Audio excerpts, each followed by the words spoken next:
Isang magandang umaga sa inyo mga ka-explorer. Ay ako po ay kagigising lang. Nakita nyo naman yung damit ko. Ganun pa rin naman. Nakapantulog pa po ang iyong ka-explorer. Maaga po akong nagising ngayon at nag-upload nga ako ng video. So ngayon, yung ulan ay napakalakas at hindi siya tumitigil.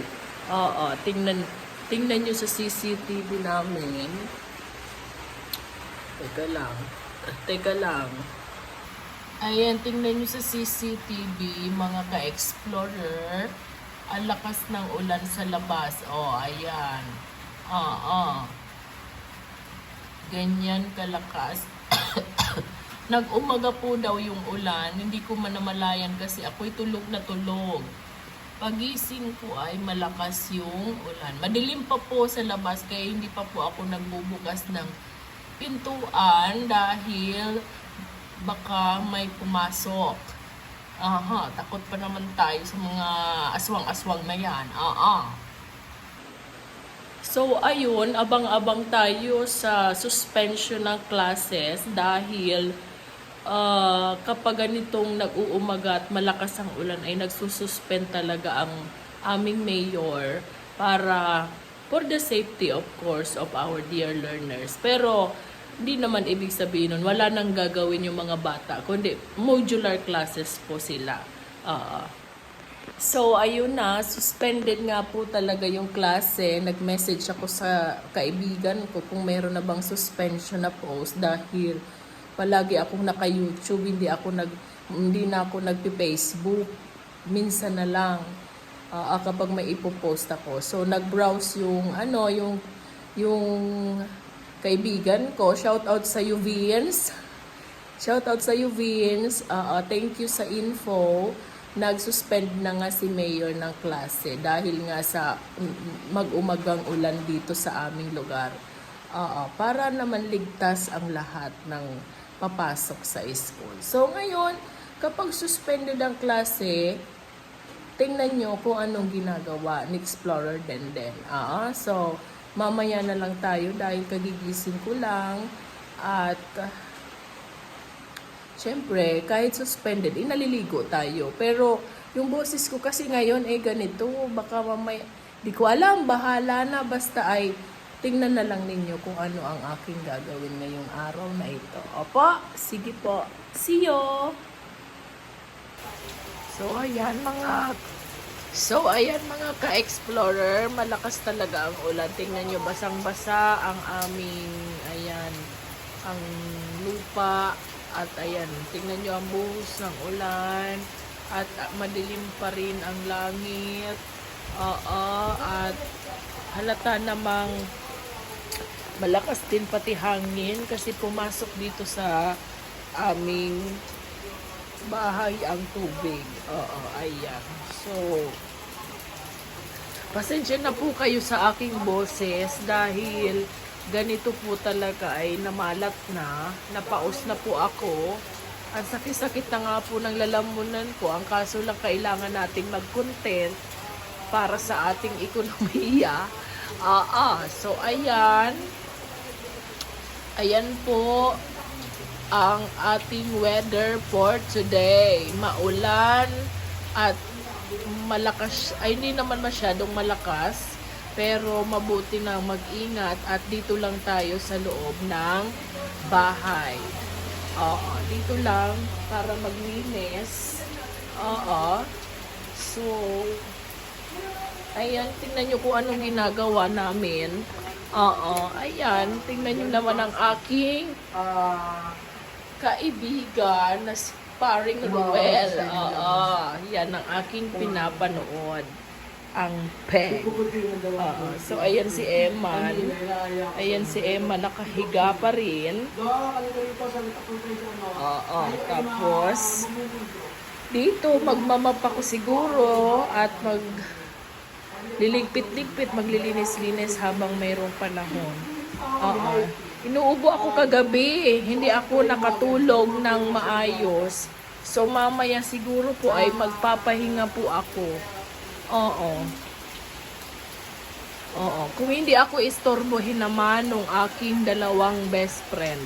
Dahil kapag ako ay nagpapahinga, siya namang pagdating ng mga best friend ko, kahit bumabagyo pa yan, ay napunta sila dito para mang-istorbo.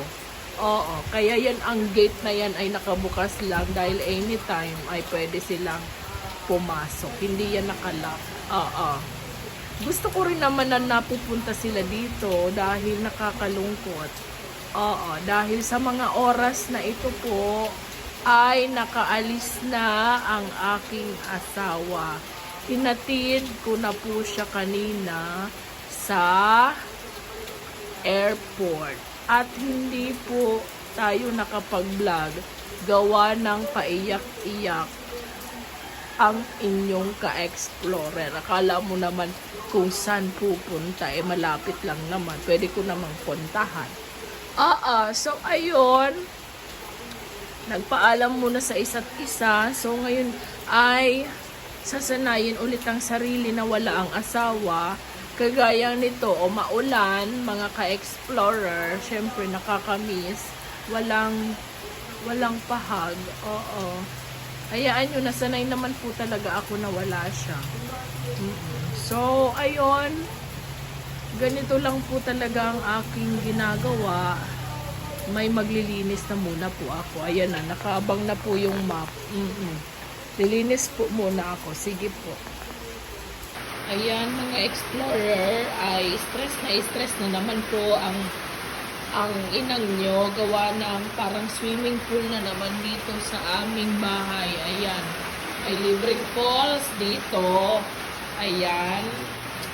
Ay naku, pagka malakas po ang ulan dito sa amin, ay ganito ang aking sahig dito, basang-basa palagi. Yan, napapasok po kami ng tubig dito sa bahay dahil hindi pa po nagagawa yung sa taas. Ayan siya. Ganyan pa po siya kasi abang po siya sa hagdan. Opo. Ayan. So, hindi ko ikinakahiya mga ka-explorer na ganito ang bahay namin dahil ito ang totoong buhay namin dito sa Bicol. Hindi po ako umiiyak, sadyang ganito lang po talaga yung boses ko at hindi pa gumagaling, paus na paus po ako. Ayan po, kanina pa po ako dito paulit-ulit na nagmamap para matanggal sana yung tubig. Ayan po siya, ang dami. Matubig po dito. Ayan. So, ganito po ang experience namin kapag naulan. Dahil yan nga po ay abang lang. Kaya, temporary lang po sana yan. Kaso, kaya nga kapag malakas ang ulan ay pumapasok dito sa bahay. Sa mga poste-poste po yan siguro. Ayan, doon din. At saka doon. At saka dito, ayan. Kaya kahit suspended ang klase, ay ako pa rin po ay nagtatrabaho dito sa aming bahay at tatanggalin ko itong mga tubig. Ang kaso lang, pag natanggal ko naman itong mga tubig na ito, mga ka-explorer, eh hindi pa naman natatapos ang ulan, ay ganun pa din naman ang gagawin ko. Paulit-ulit lang. Kaya antayin ko na lang po siguro matapos ang ulan, saka ko po ito imamap, tatanggalin ko yung mga tubig. So ayan po ang sitwasyon namin dito sa aming bahay. Wala namang bagyo pero parang meron dahil nandito na sa loob ng bahay namin ang tubig dahil sa lakas ng ulan sa labas. Hindi po ako umiiyak mga ka-explorer ha. Ako po talaga'y paos na paos. Ayan. So, ito po kasi ang bahay namin, yan po kalahati, ay hindi pa po nalalagyan ng semento. Kasi nga, abang po yan para sa hagdan papunta sa taas. Opo, so, wag mo naman po sana kaming i-bash dahil wala pa po talaga kaming budget para mapatapos namin ang aming bahay. Opo. So, ayan, okay naman kami kasi dito lang naman sa part na ito ang nababasa. Doon po sa aming sala ay hindi naman po inaabot ng tubig at dito sa kusina ay maayos naman po dito. At lalong-lalo na syempre sa aming kwarto ay hindi naman po inaabot. Dito lang po talaga sa part na ito madaming tubig. Opo. So, okay lang naman. Pinapakita ko lang sa inyo mga ka-explorer yung totoong sitwasyon po namin dito sa bahay. Ayan.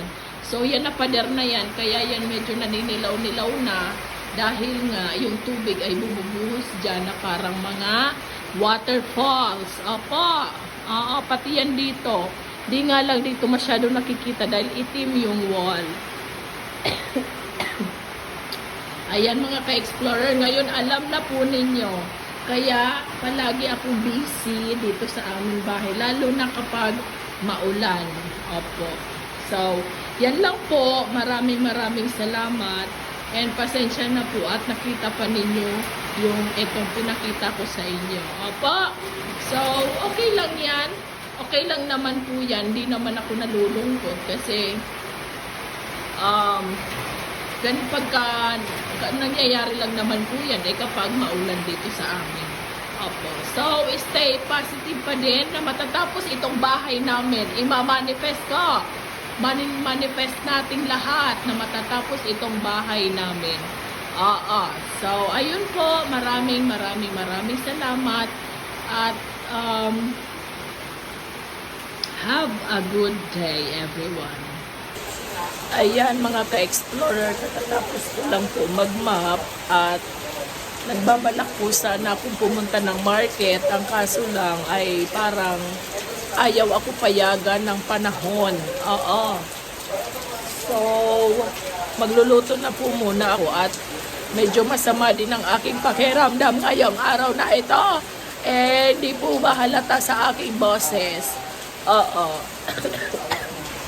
So, ayun na muna for today's video dahil wala po talaga akong magawa kundi mag-map, magtanggal ng tubig sa loob ng bahay kasi ang ulan ay hindi tumitigil at halatang halata sa langit na talagang matagal-tagal pa ang ulan. So, ayun po, kahit masama ang pakiramdam ng inyong ka-explorer ay kailangan pa din talagang gawin iyon. Siyempre, baka mamaya tumakbo doon si Eman ay madulas. Opo. So, ayun po. Ngayon alam na po ninyo na ganun po ang aming sitwasyon. Pero, okay lang naman po yun. Don't worry. Carry. Basta, happy lang palagi. Okay? Opo. Sige. Hanggang dito na lang po muna ang aking vlog. And, stay happy and positive as always. Goodbye. God bless. Hanggang sa muli. Bye-bye.